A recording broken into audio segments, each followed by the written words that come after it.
বিসমিল্লাহির রহমানির রহিম। আপনাদের সকলকে আমরা ধন্যবাদ জানাচ্ছি। আপনারা জানেন যে গত 3 দিন আগে ঢাকা বিশ্ববিদ্যালয়ের মাননীয় ভাইস চ্যান্সেলর মহোদয়ের নেতৃত্বে আমরা একটা প্রতিনিধি শিক্ষকদের সাথে বাংলাদেশের 23টি ছাত্র সংগঠন আমরা একটা জরুরি মিটিং করেছিলাম। সেখানে আপনারা জানেন যে শিবিরের গুপ্ত রাজনীতি এবং শিবিরের অতীতে গণহত্যার সাথে সম্পৃক্ত থাকার কারণে সেখানে 5টি ছাত্র সংগঠন সেই মিটিং থেকে ওয়াকআউট করেছিল এবং যতগুলো ছাত্র সংগঠন তাদের বক্তব্য পেশ করেছিল প্রায় একটি ছাত্র সংগঠন ব্যতীত প্রায় সকলেই গুপ্ত রাজনীতি নিষিদ্ধের বিষয়ে তাদের সিদ্ধান্তটি ঢাকা বিশ্ববিদ্যালয়ের নিকট তারা পেশ করেছিল। এবং একই সাথে আপনারা জানেন যে বাংলাদেশ জাতীয়তাবাদী ছাত্র দলের ঢাকা বিশ্ববিদ্যালয় হল কমিটি ঘোষণাকে কেন্দ্র করে যেরকম একটি বিশৃঙ্খল মব তৈরি হয়েছিল এবং সেই মবের পরিপ্রেক্ষিতে ঢাকা বিশ্ববিদ্যালয়ে মাননীয় প্রক্টর ভুলবশত হোক অথবা মবের কারণে হোক তিনি প্রতিটি হলে ছাত্র রাজনীতি বন্ধ থাকবে বলে যে বক্তব্য দিয়েছিলেন সেই বিষয়ে সেদিনও আলাপ হয়েছিল। সুতরাং সামগ্রিকভাবে কয়েকটি বিষয়ে সুস্পষ্টভাবে ঢাকা বিশ্ববিদ্যালয়ের নিকট আমরা ঢাকা বিশ্ববিদ্যালয়ের অবস্থান জানতে চেয়েছি। বিশেষ করে আপনারা জানেন যে ইতিমধ্যে একটি কমিটি কাজ করছে।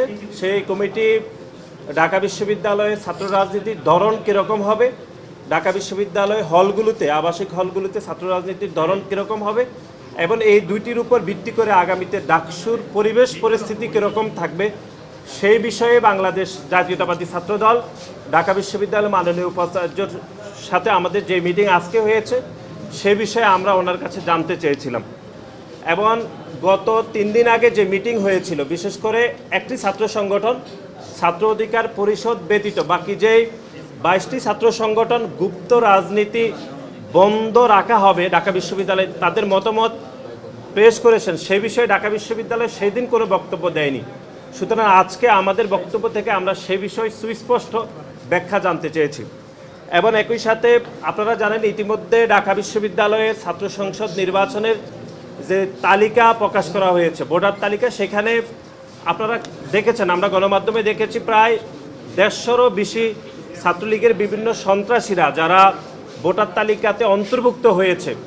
কিন্তু বাংলাদেশ জাতীয়তাবাদী ছাত্র দলের পক্ষ থেকে গত 1 বছরে বারবার ঢাকা বিশ্ববিদ্যালয়কে আমরা অনুরোধ করেছিলাম যে ছাত্রলীগের বিচার প্রক্রিয়া শুরু করে তাদেরকে বিশ্ববিদ্যালয় থেকে যে বিচার প্রক্রিয়া করা দরকার ছিল সেটি বিশ্ববিদ্যালয় শুরু করতে পারেনি বলে প্রায় 150 জন ছাত্রলীগের সন্ত্রাসী আমরা ভোটার তালিকাতে দেখতে পেয়েছি। সেই বিষয়ে ঢাকা বিশ্ববিদ্যালয় কী মতামত দেবে সেই বিষয়ে আমরা ঢাকা বিশ্ববিদ্যালয়ের অবস্থান জানতে চেয়েছি। এর বাইরে আপনারা জানেন যে আমাদের যে কয়টি হলের কমিটি দিয়েছি তার মধ্যে নারী হলগুলোর মধ্যে আমরা যে কমিটি দিয়েছিলাম সেখানে যারা অন্তর্ভুক্ত হয়েছেন তাদেরকে বিভিন্নভাবে হেনস্থা করা হচ্ছে, বিশেষ করে সামাজিক যোগাযোগ মাধ্যমে বুলিং করে এবং তাদেরকে ভয় দেখানো হচ্ছে বিভিন্ন শিক্ষার্থীদের নামে বেনামে।